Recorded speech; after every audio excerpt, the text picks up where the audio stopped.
بسم الله الرحمن الرحيم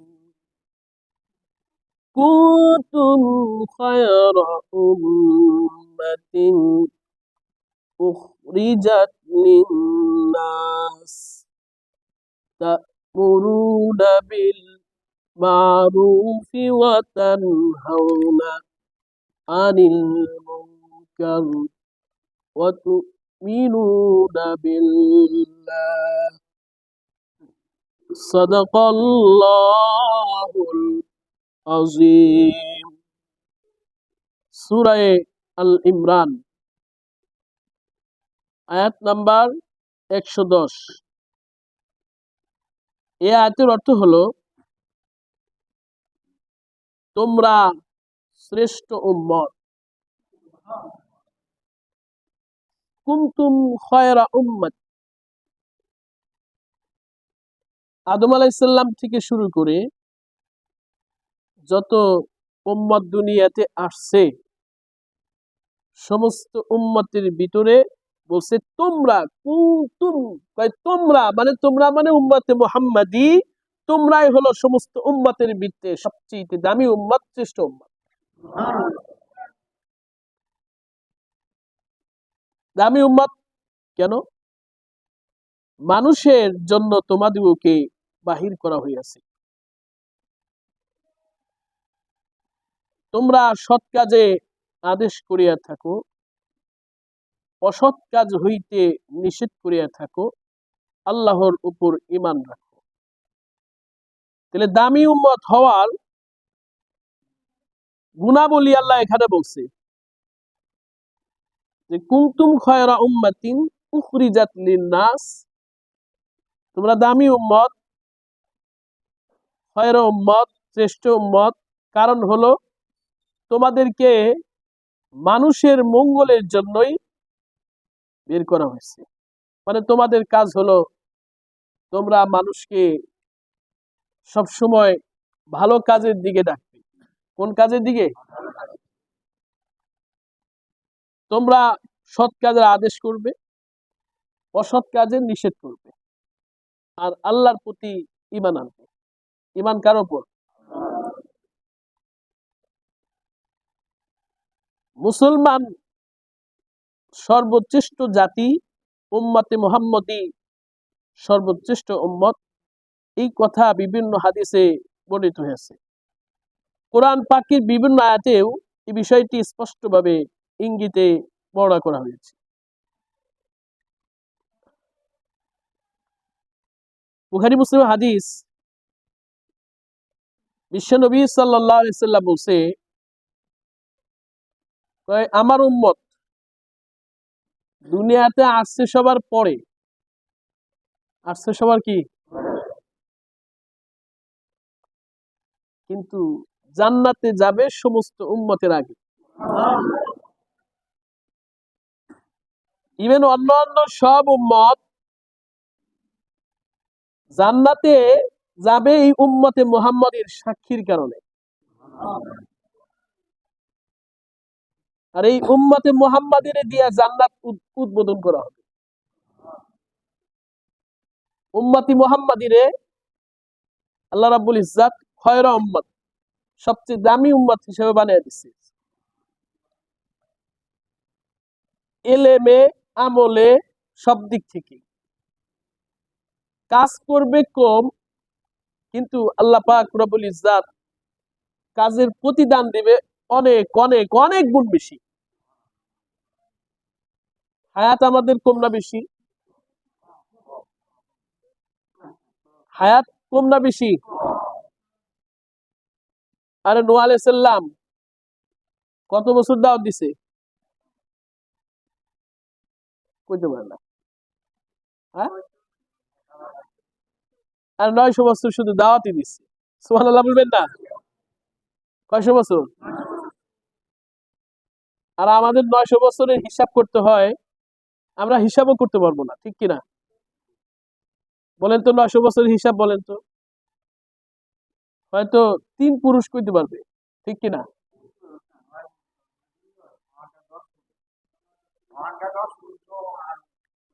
আচ্ছা, আমার হাজি সাহেব দিয়ে শুরু করি। আপনি কত আপনার বাবার নাম, দাদার নাম, তারপরে কি আর কারো নাম করতে পারেন? কয়জনের করতে পারবেন? দেখছেন, 4 জন। আল্লাহর অলি কয়জন হবো? 4 জন। এদিক থেকে মুরব্বী কয়জন? তাহলে আপনার বাবার, দাদার, তারপরে কি বড় দাদা, এরপরে কি করতে পারবেন? এখানে মুরব্বী, তারপরে আপনি মুরব্বী, আপনি কোন কয়জনের কথা করতে পারবেন? দেখছেন নি? এখানে যারা আছে ও তারপরে যারা হাদিস সাহেব আছে দেখিয়ে নেই, 4 জন। দেখছেন, এখানে সবচেয়ে বয়োজ্যেষ্ঠ মুরব্বী যারা, আমাদের মুরব্বীরাও 4 জনের উপরে কারো নাম কইতে পারে না। এর মানে হচ্ছে 4 জন হিসাব করলে যদি 70 করেও ধরা হয়, 4 7 28, 280 বছর। 200 কত বছর? আর নূহ আলাইহিস সালাম দাওয়াত দিয়েছে 900 বছর।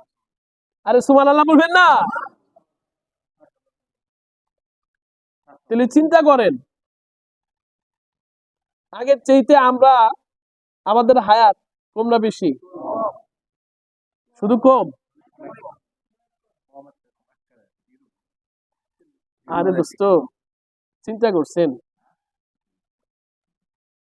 এর ভিতরে আমরা যদি সর্বোচ্চ, আমাদের বড় মুরব্বীর বয়স ধরেন 90, কত? তাও পুরা হয় নাই, 90 পুরা, আর মনে হয় 1 2 মাস বাকি আছে। পুরা সুলমাইদের ভিত্তিতে সবচেয়ে বয়োজ্যেষ্ঠ বড় যিনি, তার বয়স কত? 90। তার বয়স কত? আর যেগুলা আছে সব,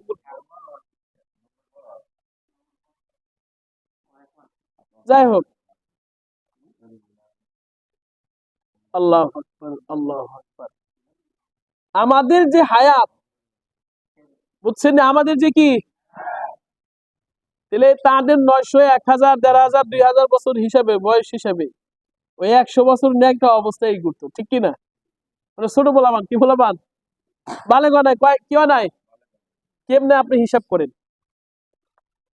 আমরা ধরেন 70 বছর, 70 বছর ধরি, কয় বছর? তাহলে 70 বছর ধরলে বালেগ হয় 15 বছরে, কয় বছরে? 3 15 45, 4 15 60, 5 15 কত? 75। তাহলে আমাদের বয়সকে 5 ভাগ করলে, কয় ভাগ করলে? 1 ভাগ থাকে, কি বলে, শিশু অবস্থায়। কি অবস্থায়? মানে নাবালেগ, কি নাবালেগ। এনে আমরা তাদের বয়সকে 1000 ধরে 5 ভাগ করি, কয় ভাগ? কত করে, কয় ভাগ করি? তাহলে 5 ভাগ করলে 200 বছর, কয় বছর? তাহলে আমরা 15 বছর নাবালেগ, ওরা 200 বছর নাবালেগ। আরে সুবহানাল্লাহ বলবেন না? এই হিসাব মিলছে নি? এই হিসাব মেলে নাই। তাদের 200 বছর শুধু কি, মানে 200 বছরের কোনো হিসাব নাই। 200 বছরে মানে ছোট পোলাপান, কি পোলাপান? বাচ্চা পোলাপান। 15 বছরের আমাদের কোনো হিসাব নাই। আহারে, তাহলে এই অল্প সময়ে অল্প আমল করে সবার আগে কিভাবে জান্নাতে যাব? আমরা বয়স অল্প, সময় অল্প, আমাদের আমলের পরিমাণ অল্প, সবকিছু অল্প অল্প, কিন্তু অল্প আমলের পাওয়ার আল্লাহ পাক রব্বুল ইজ্জাত 1-এ 10, 10-এ 70, 70-কে 700, 700 থেকে বেগয়ের হিসাব। মানে আমল করবে একটা, কিন্তু একটা আমল করে, কয় বান্দায় একটা আমল করছে, উম্মতে মুহাম্মাদি আমল করছে একটা, কিন্তু একটার বিনিময়ে আল্লাহ দিবে 10টা। 10টা থেকে 70টা, 70টা থেকে প্রত্যেকটা আমলের বিনিময়ে দিবে 700 করে। সুবহানাল্লাহ। তাহলে আগের উম্মতরা আমল করছে একটা, কয়টা? প্রতিদান কয়টা? একের বিনিময়ে এক, একের বিনিময়ে কয়? আর আমাদের সর্বনিম্ন একের বদলে 10। সুবহানাল্লাহ থাকবেন না? এর মিলল কিনা? 1-এ 10, একে কি? তাহলে হেরা আমল করছে অনেক লম্বা সময়, তাদের আমলের পরিমাণ বেশি, কিন্তু আমলের পরিমাণ হওয়ার পরেও সওয়াবের পরিমাণ কম। আর আমাদের আমলের পরিমাণ বেশি কম, কিন্তু সওয়াবের পরিমাণ কি?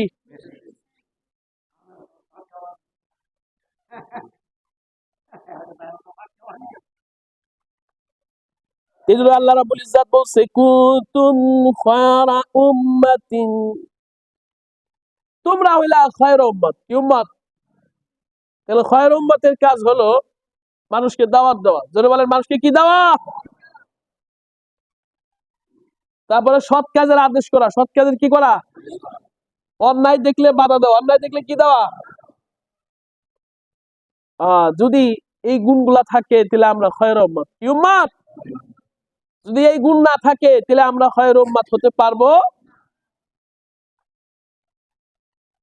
আরে দোস্ত, বলছিলাম যে আমরা কি মেহনত করি।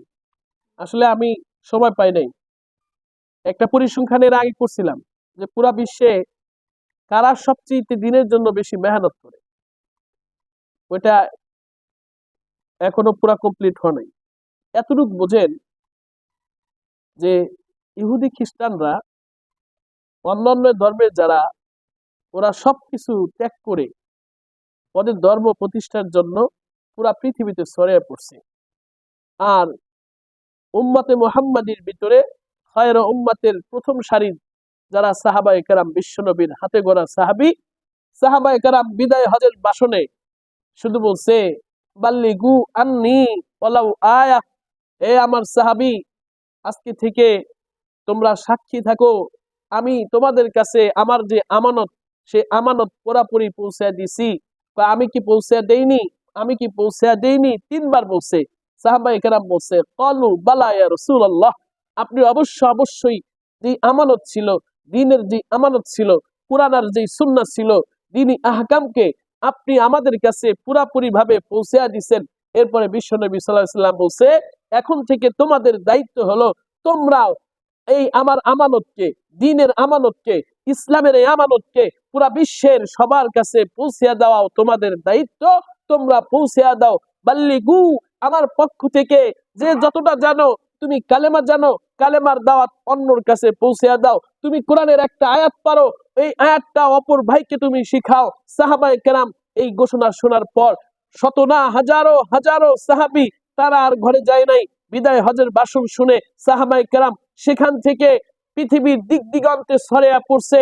আজকে সাহাবায়ে কেরাম চীনের ভিতরে তাদের কবর পাওয়া যায়। ওই ওই সাউথ আফ্রিকা, সেই বনং জঙ্গলে, ওই সমস্ত জায়গায়ও আইয়ুব আনসারীর মতো সাহাবীর কবর পাওয়া যায়। আমার সাহাবায়ে কেরাম, বিশ্বনবীর হাতে গড়া সাহাবায়ে কেরাম দ্বীনের দাওয়াত নিয়ে পুরা বিশ্বের ভিত্তি ছড়িয়ে পড়ছে। আর ইসলামের দাওয়াত পৃথিবীর প্রতিটি অঞ্চলে অঞ্চলে পৌঁছে গেছে। তাহলে মেরে দোস্ত, সাহাবায়ে কেরাম ওই কুরবানি করছে, ঠিক কিনা? এখন সাহাবায়ে কেরাম দায়িত্ব পালন করছে, আমাদের দায়িত্ব নাই? জোরবানা আছে না নাই? তাহলে ওই দাওয়াত দেব তো ইনশাআল্লাহ। আরে মেরে দোস্ত, এক সাহাবী ছিল যুদ্ধের ময়দানে। ওই সাহাবী, তিনি মসজিদে নববী, সব সাহাবী চলে গেছে যুদ্ধের ময়দানে। বিশ্বনবীর একটা কাফেলা পাঠিয়ে দিছে যুদ্ধের জন্য। ওই সাহাবী যায় নাই। বিশ্বনবী নামাজ পড়ে দেখে যে ওই সাহাবী এখনো বসে আছে। জিজ্ঞেসে, হে আমার সাহাবী, তুমি এখনো যাও নাই? বলছে, ইয়া রাসূলুল্লাহ, হে, আমি তো আপনার পিছে নামাজ পড়ার জন্য, বরকত নেওয়ার জন্য আসি।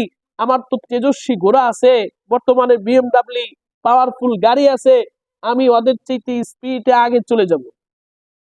বিশ্বনবী বলছে, সাহাবী শোনো, তুমি ওদের থেকে পিছে পড়ছো মানে ওরা তোমার চাইতে কয়েক হাজার গুণ আগে জান্নাতে চলে গেছে। ওরা আগে যুদ্ধের ময়দানে আগে যাওয়া মানে কি, তোমার চাইতে আগে জান্নাতে চলে গেছে। আরে মেরে দোস্ত, ওই সাহাবী কাঁদতেছে। তাহলে মেরে দোস্ত, সাহাবায়ে কেরাম মক্কাতুল মুকাররমা, যেখানে প্রতি রাকাতে 1,00,000 রাকাতের সওয়াব, মদিনাতুল মুনাওয়ারা মসজিদে নববীতে যেখানে প্রতি রাকাতে 50,000 গুণ সওয়াব, এরকম পবিত্র মক্কা মদিনা ছেড়ে, বিশ্বনবীর মহব্বত ভালোবাসা ছেড়ে, ওই সাহাবায়ে কেরাম দ্বীনের মেহনত নিয়া, দ্বীনের ফিকির নিয়া, কালেমার দাওয়াত নিয়া পৃথিবীর দিক দিগন্তে চলে আসছে বিদায় আমরা ইসলাম পেয়েছি, ঠিক কিনা? এলা এখন বলতে পারেন যে মক্কার মতো জায়গা, দামি জায়গা, ওইটা ছেড়ে চীনে কেন আসলো, আফ্রিকায় কেন গেল, ওই বিভিন্ন অঞ্চলে কেন গেল, মিশরে কেন গেল, লিবিয়ায় কেন গেল? আরে মেরে দোস্ত, আগে তো এখনকার মতো এত উন্নত যাতায়াত ব্যবস্থা ছিল না। আগে প্লেন ছিল না, গাড়ি ছিল না, আগে জাহাজ ছিল না, আমাদের মতো মেট্রো রেল ছিল না, ঠিক কিনা?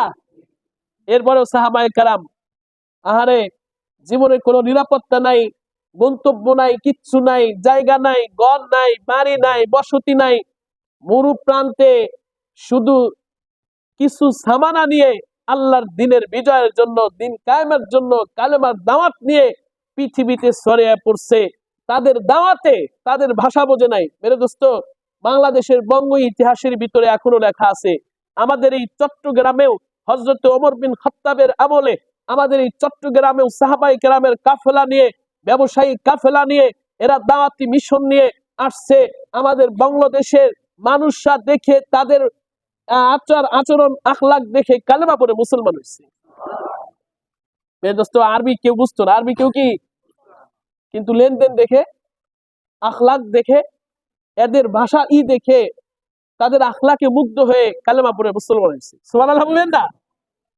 এই জন্য কুনতুম খায়রা উম্মাত, কুনতুম, জোরে বলেন কি উম্মাত? খায়রা উম্মাত। খায়রা উম্মাতের আখলাক ওরকম হইতে হবে, সাহাবায়ে কেরামের আখলাকের মতো হইতে হবে, ঠিক কিনা? আর আমাদের আখলাকের দিকে তাকাইলে, বর্তমানে পুরা বিশ্বের মুসলমানের আখলাক দেখলে, আরে, মানুষ হাসে। জোরে বলেন, মানুষ কি, ঠিক কিনা? আমাদের আখলাকের বড় অভাব, চরিত্রের চারিত্রিক গুণাবলীর অভাব। আজকে শুধু নামে, মুখে, জবানে ঈমান ও ইসলাম আছে, বাস্তবের ঈমান আর ইসলাম সাহাবায়ে কেরামের রেখে যাওয়া ওই ইসলাম এখন পৃথিবীতে। দোস্ত, ওই মেহনত যদি আমরা করি, আবার সেই সাহাবায়ে কেরামের যুগের খয়র উম্মতের গুণাবলী নিয়ে যদি আমরা দাওয়াত দেই, ইনশাআল্লাহ সুম্মা ইনশাআল্লাহ একদিন না একদিন আমাদের মেহনতের বদলতে ইসলামের বিজয়ের পতাকা উড়বেই উড়বে ইনশাআল্লাহ। তাহলে ওই মেহনত করতে রাজি আছি তো ইনশাআল্লাহ? আল্লাহ তাআলা আমাদের সবাইকে তৌফিক দান করেন, আমিন। তাহলে আমাদের